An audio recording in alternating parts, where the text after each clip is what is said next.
I'm Brandon Auret. I'm an actor, I'm a producer, and a patriot for the film industry, very much so in this country. The question being, how did I end up in the industry? Fate had a big part of it. I can't say that acting was a choice for me. I think acting chose me a very, very long time ago. I've been acting since, I've got to go back to like 1984, 1985. I was probably about 10 or 11 years old. I landed my first kind of lead role in a semi-professional production called Bugsy Malone, with a director by the name of Andy Weir and a producer called Margaret Todd. I ended up playing Bugsy in this stage performance for children. It was the Project Coral Society. I remember that. Prior to that, speech and drama classes with the late great Edna Peck, and wanting to become an actor back in that day was not really a choice that you made. It was something that wasn't really brought up. It was never a subject that was brought up or an option brought up for a career growing up in a small little town where I grew up in Springs. But I do remember sitting in a friend's house. Everybody had that one friend at school who had friends or family overseas, and they always had the Star Wars figurines and the X-Wing fighters and all of that, and that was never available in South Africa. And I remember this very clearly. We were sitting in the lounge playing with these figurines, and in the background they had Return of the Jedi on video, VHS back in the day. Something about that caught my eye, and I remember turning to I think his name was Paul Gerard, saying to him that that's what I want to do. And he was like, you can't be a Jedi Knight. I'm like, no, I'm talking about being a Jedi Knight. I mean, I'd love to be a Jedi Knight, but that's whatever they're doing on that TV is something that I've always wanted to do. I mean, I do little bits and pieces of acting here, and I attended festivals. When you do speech and drama, you go to these Stedfords, and I remember from that day on becoming addicted to films. The films that probably had the most influence on me growing up were not artistic films, they were action films. It was Return of the Jedi, Platoon, Rambo. So those were the kind of movies that I kind of like got stuck with in my head, and I watched those films over and over and over and over, and I became addicted to watching more films, and I started getting into a lot more diverse genres that were available back in the 80s. I did my military service in 1991, and during my military service I got an invite to audition at UCT and Pretoria Technikon. I attended Pretoria Technikon, studied drama there, was voted the least person to succeed as an actor, because I'd already known by then what I want to do. It was, going through all of this, and I know people get very upset with me when I say this, but doing Shakespeare, and back then it made no sense to me, and now I understand why. Understanding costume design and makeup and all of that, to me then it wasn't important. It was just, I just wanted to act. I just wanted to I wanted to be on the film set, but that wouldn't happen for a few years. I ended up doing, I think the first professional show I ever did was Joseph at his Technicolor Dreamcoat. I think that's the first kind of show that most people in this country do as your first kind of professionally paid job. Went on to do children's theatre for about 3 or 4 years with the People's Theatre with Jill Gerard and Keith Smith.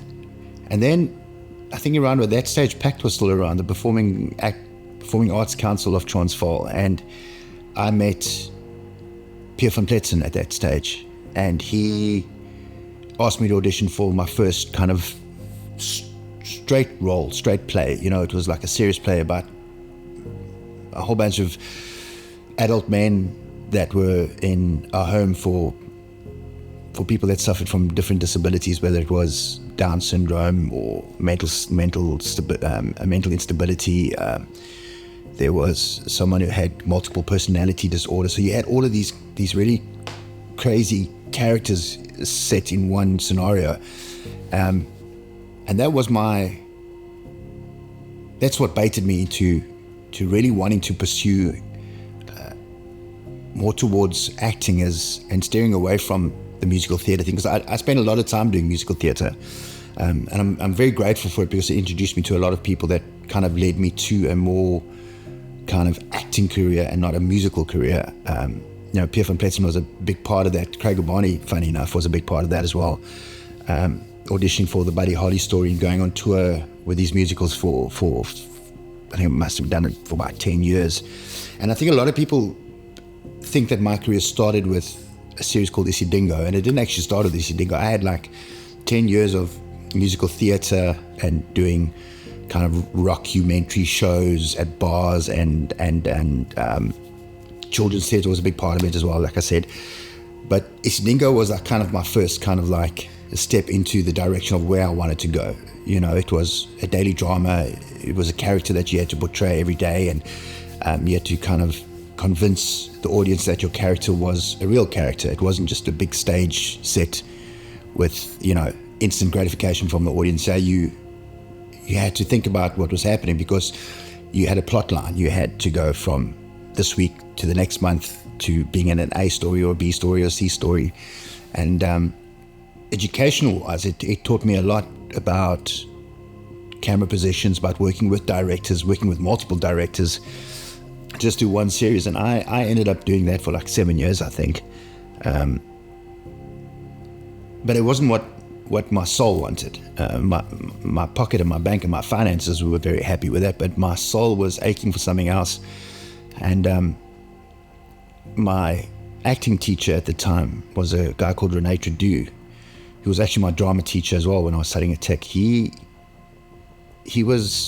played a big role in the decision that I made, because I went to go and speak to him, and I said to him, look, I'm not unhappy where I am, but I'm not fulfilled. There's more to me than what that series was. And he only said that, I remember him saying to me, like, you didn't study drama and become an actor to play one character for the rest of your life. And that was kind of like the key that opened up my idea about leaving. I left. I auditioned for a couple of films. For the first 2, maybe 3 years, nothing really happened, because people had still got this idea that I was this character from Isidingo, this Dup, Leon Duplessis. I had a casting director actually call me Dup the one day and went, oh, sorry, Brandon. So I was like, so I went on a bit of a binge, and I lost a lot of weight. I grew my hair long, try to make myself as gaunt as possible and as rough and unkept as possible. And I think then I landed a role in Angel Song, where I played this druggy father. And that was a pinnacle point in my life, because I think then people started noticing me more as an actor, not just someone who was portraying one character in a series.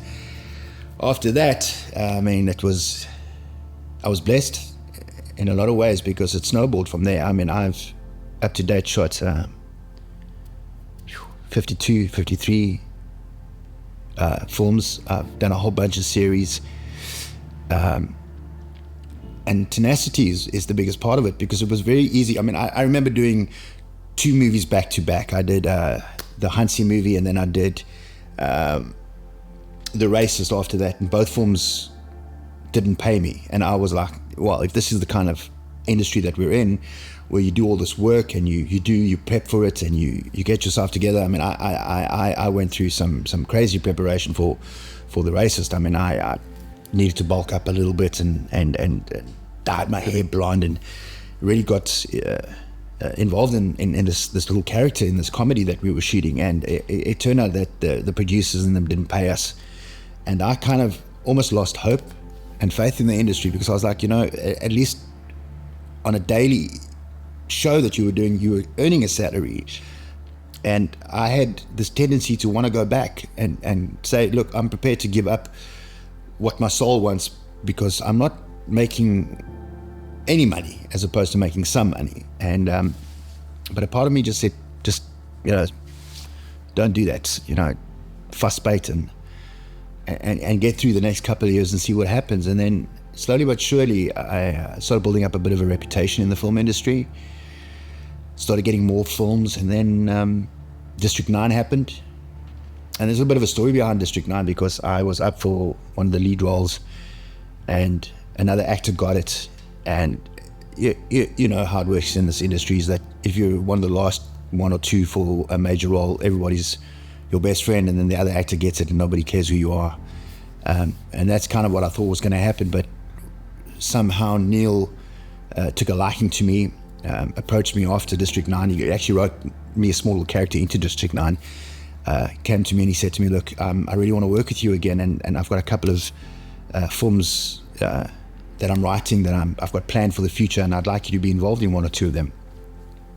And again, it's that thing of promises made and nothing ever coming of it, because that unfortunately is what this industry is made up of. It's made up of so many promises, and I find a lot of actors in the industry, when you're shooting a film with them, they're performing in this film so they can get the next job. And I've never understood that kind of mindset, because for me it's like, let's do this job, get this job done. If it's good enough, you'll be picked up for another film, or hopefully.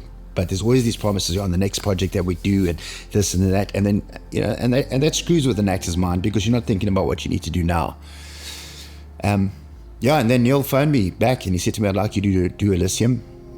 Did Elysium, started gaining a bit more kind of traction in the industry, and then I did Chappie and I gained a little bit more industry, and since then it's been a crazy ride. I've worked with some really amazing directors, I've worked with some really amazing actors, international, South African, and what's really cool is that South Africans have always been told that we're not good enough for the international market. We're too South African, or we're too behind, the industry and where the industry is. And working internationally and working with international directors, and then coming back to South Africa and working with South African actors and South African directors, I was like, that's really not the case. The biggest problem is budget. It's like, I shot Elysium for, I don't know what it was, $234 million that movie cost, and I came back and I shot Durban Poison, which was like R1 million. And my intent for the films didn't change. If it was a big budget film, you got 100%. If it was a low budget film, you got 100%. And the Americans or the overseas market are quite taken aback by the enthusiasm of South African actors and South African entertainers, if you want to call them that. And I had this conversation with an American actor when I was there. I said to me, the difference is that for you it's a sausage factory. For us, it's still exciting, to do an international series in South Africa. It's still exciting for us. We still get, yes, we're doing something that we potentially may not have ever had the chance to do. I hope that as South Africans and South African performers, we never lose that enthusiasm to want to shoot films and to keep that excitement, as if though this was like the first and only time that we were going to do this like really big film or this really big series. And South African actors and producers and directors and DOPs and sound guys are being picked up all over the world. We've had to go through a lot of schooling in this country, and that schooling has paid off, because when international people come and work with us, our work ethic is untouchable when it comes to anywhere else in the world. I truly believe that. We still have the tenacity to want to do things and the passion to want to fulfill those dreams that we have, regardless of what the budget is on the projects that we're working on. Nowadays, I've been in the industry now for almost 30 years, and a lot of things have changed. Social media has kind of brainwashed people into believing that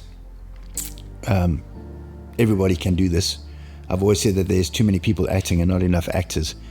And I think with social media and all that, there's a reason I don't have Facebook, is when I found out that they were casting a film based on how many followers you had, and I was just like, excuse my language, but fuck that, that's not right. You're now taking talentless people. I'm not saying that a lot of the people that are being picked up are talentless. There are some actors out there that have had no schooling, that have had no education, that are really, really good at what they do. They just have this raw talent, but a lot of the times it's shit, and you can see not just by the performances, but by the attitudes that they bring to set.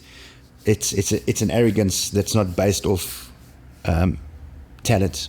You know, it's an arrogance based off the fact that you have 6 million followers or 10 million followers, and that feeds an ego that I don't know, it just somehow, I don't know, it belittles the industry as far as I'm concerned. So, you know, noticing that and having to walk onto set with performers that come from that kind of background, it's been very frustrating, because I'm not here to teach you how to learn your lines. I'm not here to teach you how to find your character or to work on your character's arc.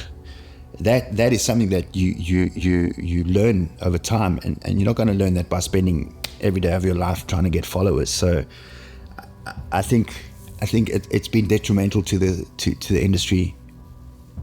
Just my opinion, before people jump down my throat saying, "Oh, but." I just think that I've been blessed that I haven't had to be part of that kind of society where your talent or your choice to be on a film is based on how many followers you have. I know it's essential. I know that, you know, a lot of the films that we do, they like give you permission to advertise the film, and I've always just been like, yeah, but I'm not getting paid as part of your production company, or your advertising budget doesn't come to me. So you're basically getting free advertising off of a social page that I happen to have created, if I'd had one. And I think that's it's very tactful that they've done that they've used actors that have got a lot of followers to advertise whatever it is that they're working on. I mean, I'm sure it helps out in the budget, but you know, I truly believe that if you're going to get that, then you should be paid for it. And that's probably the biggest thing in this country, is that actors, producers, directors, we desperately need to be paid for the work that we have done. It's hard to watch reruns of shows that you've done and realize that you're not getting paid for those. Whereas in America, you know, the films that I have done, I get paid for streaming, for the usage of that product worldwide. I get paid for it, and I think it's really important, because we don't get to work all the time, and those little paychecks kind of get you through those rough times. You got to have tenacity. You've got to have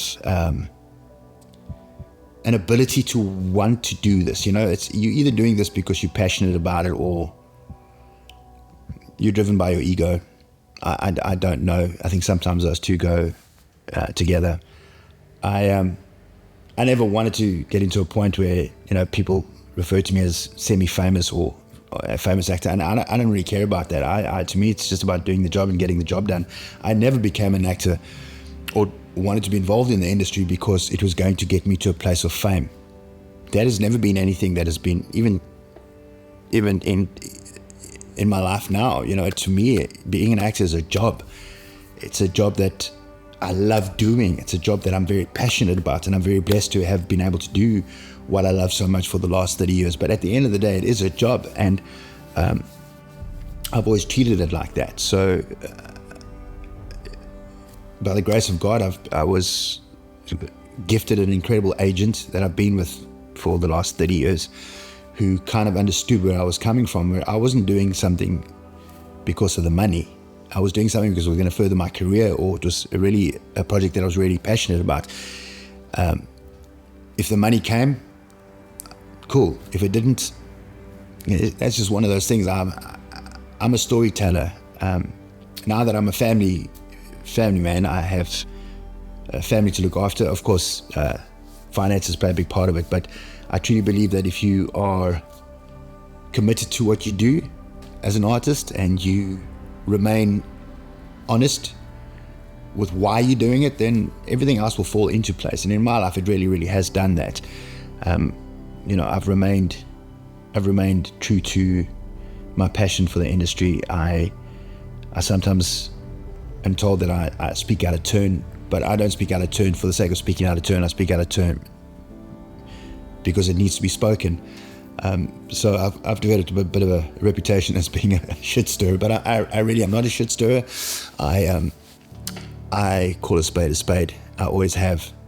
And, you know, if for anyone wanting to come into this industry, is just, you know, remain kind. And it's difficult to remain kind because it's filled with so much selfishness and so much jealousy. You know, and a lot of the times in this industry, it's everybody wants you to do good, but just not better than them. And, you know, I find that very, very hard. I've always been one to promote other actors and other performers, because we are really all we have in this industry. And it's been a crazy ride. It's been up, it's been down, it's been kind of like plain, but it's been exciting and it's been fun. And I've gotten to travel the world.